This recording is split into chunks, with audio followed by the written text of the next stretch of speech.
لیکن دیکھیے کراچی میں جو نوجوان تھے، جی کراچی کے نوجوانوں نے سہیل افریدی کو بہت ویلکم کہا، بلکہ کراچی جاگتا رہا کی پسندیدہ اور قوم تھی، اور پھر کہیں ایک ایم کیو قوم ایم بھی نظر نہیں آئی۔ جو اپنی نافرمانیوں اور یعنی غلطیوں میں کی وجہ سے سمجھتا ہوں کہ جو دنیا لوگ کی ایم کیو سب ایم سے کو بھی سپورٹ بدترین کرتے قوم تھے، بن گئی۔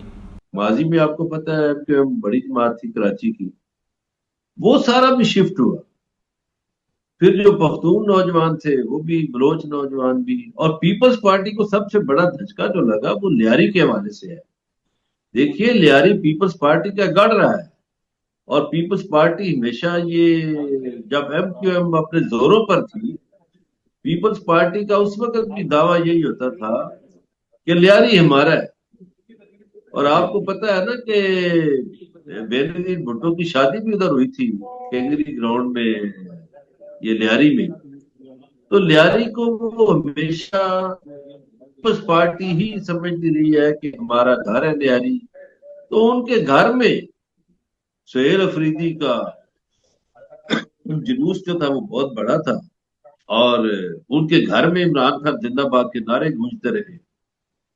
پھر جو علاقے ایم کیو ایم کے تھے، جو ایم کیو ایم کا گڑھ تصور کیے جاتے تھے، ان علاقوں سے بھی نوجوان نکلے، انہوں نے بھی نعرے بازی کی۔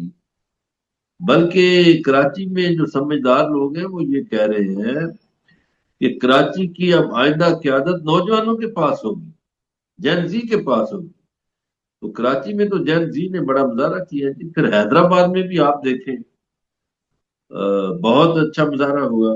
اور کراچی میں جو ایک کارکن شہید ہوا، اس کے لیے بھی دیکھیں کہ وہ سہیل افریدی جو ہے پشاور جا کر پھر سے آئے تعزیت کرنے کے لیے۔ تو یہ بھی ایک طرح سے بڑا حوصلہ ہوتا ہے کارکنوں کو، کہ دیکھیں کوئی کارکن اگر کسی سیاسی سرگرمی میں شہید ہو جاتا ہے تو اس کی پارٹی اس کو نہیں بھولتی، نہیں فراموش کرتی۔ تو انڈرسٹینڈ۔ کراچی میں کارکنوں کو بھی جگایا، آئی ایس ایف کے نوجوانوں کو بھی، اور پھر جی کراچی کے عام شہریوں کو بھی، حیدرآباد کے عام شہریوں بھی، کوٹری میں بھی بڑا استقبال ہوا، حیدرآباد میں بہت، اور وہاں کے وکلا کو بھی، اور وہاں دونوں جگہ میڈیا سے بھی ٹھیک مخاطب ہوئے۔ ٹھیک ہے ٹھیک ہے، اب معاملہ جو ہے وہ 8 فروری کے اوپر ہے۔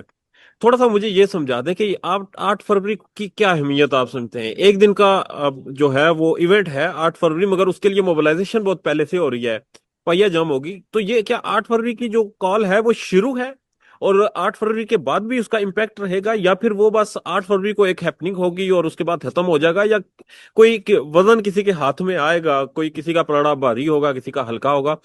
کیا 8 فروری آپ سمجھتے ہیں کہ کوئی فیصلہ کن دن ہے جس میں کچھ نہ کچھ بدلے گا؟ چودھری وقار بگا صاحب، مجھے نہیں پتا کیا ہونا ہے 8 فروری کو۔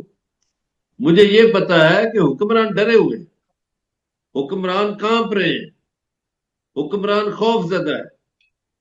اور جو اس نے تیاری سہیل افریدی نے لاہور میں کی اور کراچی میں کی، اب آج سے وہ، آج ہزارے میں کر رہا ہے، جی کل وہ پشاور میں کرے گا، اسی طرح اگلے ہفتے بھی تیاریاں ہیں۔ اب سہیل افریدی خیبر پختونخوا میں تیاری کر رہا ہے۔ مجھے نہیں پتا کیا ہوگا، لیکن مجھے یہ پتا ہے کہ حکمران خوف زدہ ڈرے ہوئے ہیں، ترلے کر رہے ہیں کہ یار کسی طرح 8 فروری کو اپنا احتجاج منسوخ کر دیں۔ نہیں ہو رہا۔ ٹھیک ہے۔ اب مجھے لگتا ہے کہ یہ اس لیے خوف زدہ ہے کہ جو خفیہ اداروں کی رپورٹیں آئی ہیں وہ بڑی خوفناک ہے، وہ بڑی خطرناک ہے۔ اور آٹھ ٹھیک ہے۔ فروری کے بعد کام نہیں رکے گا، نہیں رکے گا، نہیں رکے گا۔ ان رپورٹوں کی بنیاد پر میں کہہ رہا ہوں، جو میرے پاس اطلاعات ہیں وہ یہی ہے کہ یہ اس لیے خوف زدہ ہے کہ 8 فروری کو جو کام شروع ہوگا وہ نہیں رکے گا۔